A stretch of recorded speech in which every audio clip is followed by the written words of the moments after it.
know why I expected the Valerie.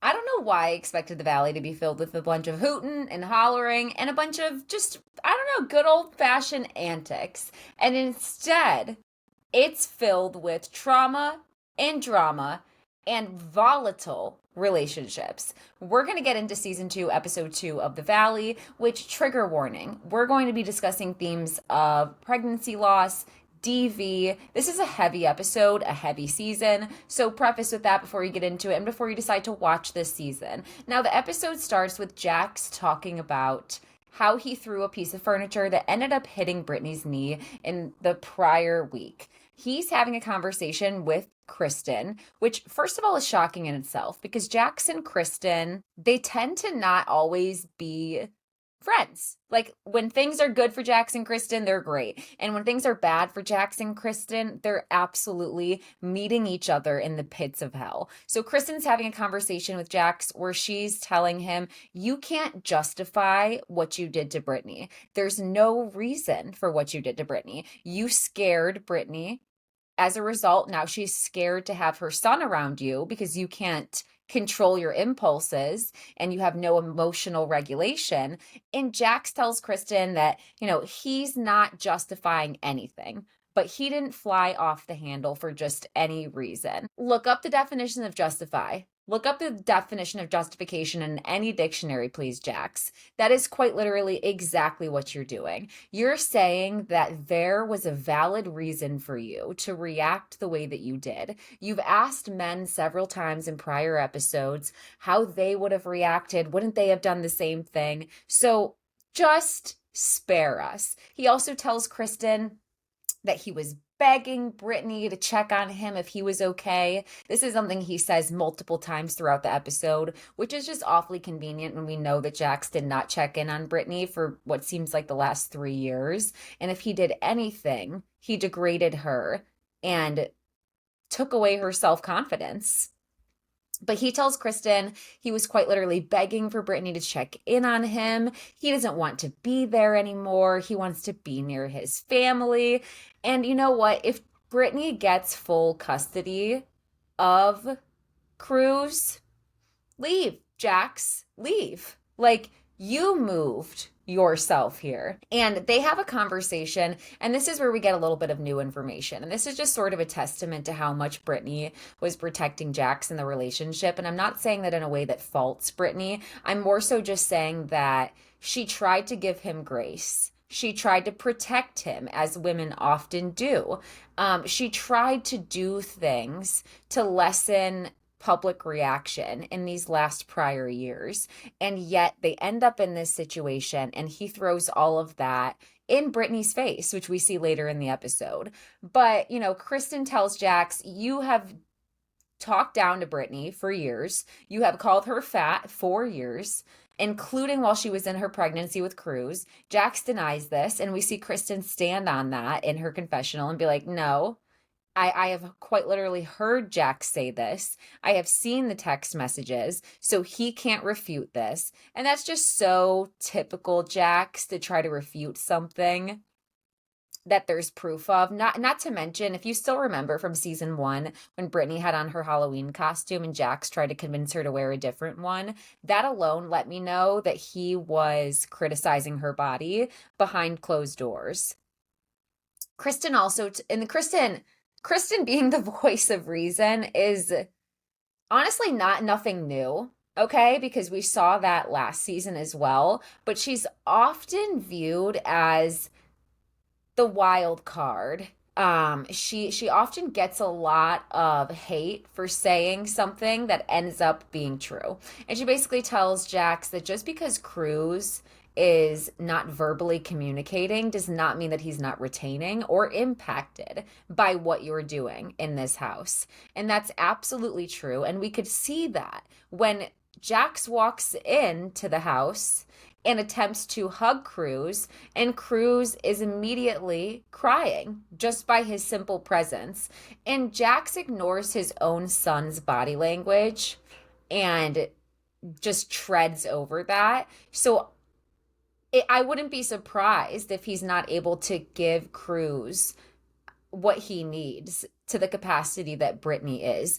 His refrigerator was absolutely disgusting. I would be scared if I was Brittany to even give Cruz milk from that fridge. Jax is a menace. Jax, of course, was not receptive to Kristen's conversation, and that ends that scene, bringing us into Jesse meeting up with Michelle on camera so that they can discuss the conditions of their custody, and they're trying to co-parent. I'm not even going to say that they're trying to be cordial with each other because it's very clear already that he is not trying to be anything but make Michelle's life difficult. That's what's clear. So they're trying to have a conversation about the custody of Isabella and which day she's with which parent. And I'm confused why Jesse is still getting custody of Isabella and why it's still one of his weekends when he's going out of town. He's going out of town. Isabella will be spending her time with a nanny. If Michelle wants to spend time with her daughter, I don't know why, just because it's Jesse's weekend, she would have to go and be with Jesse when he's going out of town. And then he's taking her to a nanny that he won't tell Michelle who it is. So that seems dangerous and like something that he would have a problem with.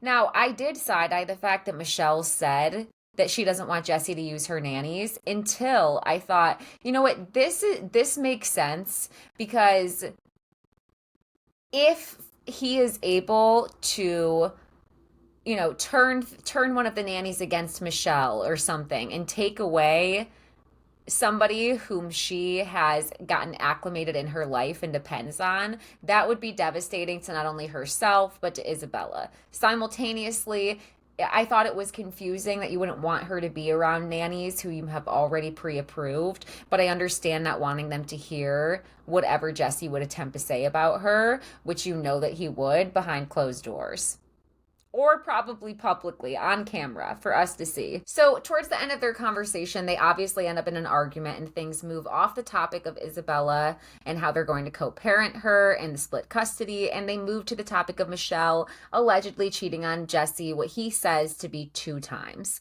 And Jesse is still raging over this. And that's ultimately a lot of the reason why he's punishing Michelle. In typical fashion of narcissistic abusive men, Jesse said, I was a shitty husband, but I didn't physically hit her. I wasn't physical with her. I didn't cheat on her. So I don't know why she hates me. And it's like, you just said why she hates you in the first half. You're admitting that you were a shitty husband. You didn't respect her. You clearly fly off the handle a lot. You have a temper. You have an ego. We learned through an interview with Michelle that Jesse wanted her to have a natural birth and was causing absolute mayhem in the delivery room, to which the doctors had to overstep him. So if Michelle cheated, I absolutely understand why she was cheating on Jesse. She hated him. It's impossible to love someone who tries to make your life as painful and impossible as possible. So I don't blame her for cheating on Jesse. She told him, it's interesting that you're bringing up cheating because I heard that the girl that you're sleeping with right now, whom I hope would be a good influence because she's spending lots of time with my daughter, is cheating on you right now, and she is still sleeping with someone. And Jesse goes to try to disprove Michelle, and he's like, who did you hear this from? And she's like, I actually heard it from Sheena. So they get Sheena on the line, and Sheena's like, it's exactly what Michelle told you it is, verbatim. That's exactly what I heard. I heard that she is sleeping allegedly with somebody from Baywatch. And it's so interesting how the woman that Jesse ends up with potentially is a lot more similar to his soon-to-be ex-wife than he thinks. You know what I mean? You're using your new girlfriend as a way to try to shame Michelle. He said multiple times, she doesn't let me get away with stuff that Michelle does. While simultaneously, she's not invested in you either. She's not invested in you either. By the end of the conversation, it seems like Jesse's still not completely sold on this, but Michelle backed up her sources. So as far as being vindicated, she was. I'm trying to feel empathy for Michelle, and I'm trying to simultaneously remember what made me dislike Michelle season 1. I had the takeaway that she was both frigid, cold, kind of a bitch. I remember something loosely with her supporting the Don't Say Gay bill, which is insane. That would be absolutely insane and shameful of her. Simultaneously, I don't know if that was proved to be true. Could I see it being true? Do I believe it? Yes, 100%. If the source was coming from Janet, would Janet be the person who, if Michelle had any leg to stand on in saying that it wasn't true, Janet would be the person who I would believe the most, her saying that about. Okay, two things can be true. So Justin and Danny come over and they attempt to have their version of an intervention with Jax. This is interesting though, because Jax has had it with the niceties that he tried to have in Kristen's conversation. Not that he was nice during their conversation, but you could tell that he was trying not to lose it on camera. He loses it on them. He basically says that they're the 50th person to come over this week. He's tired of having this conversation. He gets it. And he says that he's going to check himself into an outpatient facility for a couple of days, and that this alone would make his dad roll around in his grave, which makes me know that his dad was anti-therapy. To which they tell him, no, he wouldn't. Your dad would be happy that you're getting help. And this explains a little tiny bit of Jax's personality. Although, let me not say that too much, because I do think that that's Jax's intention. He wants to slip that in there so that there can be some talk about how he, gets his harshness from his father. You could have chose to break the cycle. And years ago, Jax, you're 45 years old, okay? But he tells them he's going to check himself into an outpatient facility for a couple of days, as if that would have one shot of doing something to his 45 years of life that he's had. Give me a fucking break. The conversation ends with him getting a call from the facility, which I thought he was just going to not have somebody on the phone, if I'm honest. But they leave, and on speakerphone, he's talking to someone who's over at the facility. And Jax is like, okay, I'm going to come for a couple of days. And they're like, you need to be here for a full 30 days. It increases the chance of effectiveness if you're here for 30 days. But we already know, hindsight, we don't have the ability to watch this completely blind. We've already heard that Jax does not stay for 30 days. And Brittany knows this. Brittany knows that there's not a shot in hell that there's a better chance of Brittany moving to Kentucky in 30 days than Jax staying in the outpatient facility for 30 days. So in the meantime, okay, Jax is not home and Brittany is at their house. And she is picking up a few things. And when she's there, she finds a thong, a crusty thong on their bathroom counter with a baby wipe in the thong just left there. Now, the first question is, do you think Jax left it there intentionally? I would say yes. I'm inclined to think yes. The second thing I would ask you is, I'm really trying not to shame anybody because you use what you have access to. But I'm kind of disgusted that somebody came over in the house that he had bought with Brittany for their child and then used his son's baby wipe, whom he doesn't really have contact with, to clean themselves up after sex. It just feels gross. Again, I get it. If there is no toilet paper or something, you're going to use what's in sight. But that just feels weird. And so Brittany's eager to tell the girls that. She goes to lunch with Michelle and Janet. And she's basically like, this is what's happening. I saw a crusty thong. And all the while, Jax is still trying to call me a slut and make me feel bad. And for what? Now, Michelle's like, not to one-up you, Brittany, but I just want to tell you, I'm going through it as well. We can relate. We can be in solace here because I keep getting threats to be sued by the girl that Jesse's dating. And since she's spending time with my daughter, this feels strange. And now she says that she's getting threats to be sued so often that it's harassment at this point. And first of all, if Jesse really did respect Michelle, he wouldn't be with someone who's harassing the mother of his child. Okay? He wouldn't be with that person. He certainly wouldn't let them continue harassing them. You know that he's in support of all of that that's happening. And yeah, this just wouldn't be an existing thing. You know that her ability to have such hatred for Michelle comes from how Jesse talks about Michelle when she's not there. and also just shows the type of people who Jesse puts himself around. Very volatile people.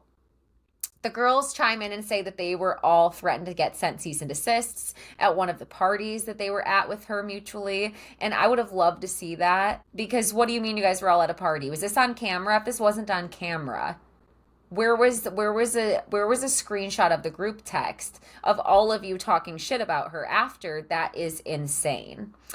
Zach gets back together with his boyfriend that he had broken up with earlier in the episode. They broke up. He was distraught over this. And basically, by the end of their conversation, his boyfriend is coming from Canada to live with him in California for the summer. Buckle up, okay? Because you're about to enter into a lion's den with this friend group. Brittany goes back to Jax's house, and it's at this point where she's rifling around in the refrigerator looking for milk so that she can give Cruz some as she's packing things up.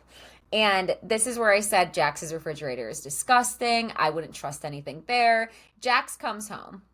And when Jax comes home, like I said, first of all, he doesn't even know how to approach his son to make him comfortable, because he comes in and he's so loud and overstimulating and overbearing and encroaches on his boundaries. And it was just hard to watch. And to see his son's body language versus how he just wants to be close to Brittany, it's clear that Jax is nor a positive influence or positive impact currently in his son's life. I'm sorry. He doesn't do anything to reduce the amount of tension. And here's another person who, if you had one iota of respect for Brittany, you would not be making this process harder on her. You've had so many infidelities in your relationship. You've embarrassed Brittany so many times. You've degraded her body, okay? So in your separation, it's very on brand to continue not giving grace. But now that you have a child, it's disgraceful. It's disgraceful. And when your child hates you forever, Jax Taylor, you'll have to remember this season. Jax tells Brittany that he doesn't want to talk to her. She destroyed his life when he comes in. Don't bother talking to me. I'm grabbing my things and packing them up because you destroyed my life.